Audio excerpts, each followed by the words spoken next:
Dia ny momba ny firaisana ranofo mirindra eo amin'ny mpivady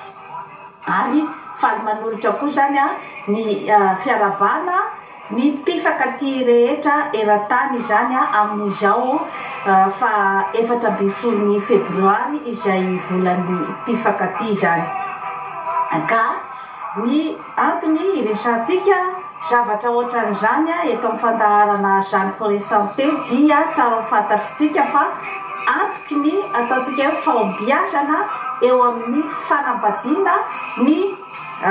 ataontsika hoe ny firaisana ranofo mirindra satria raha araky fikarohana izay natao dia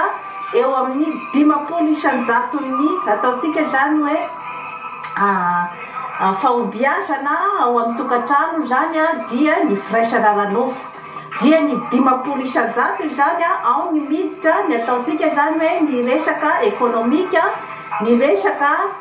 fahaizana mifandray, ny resaka toe-panahy ary ny resaka ny fifandraisana ny eo amin'ny mpivady zany amin'ny lafiny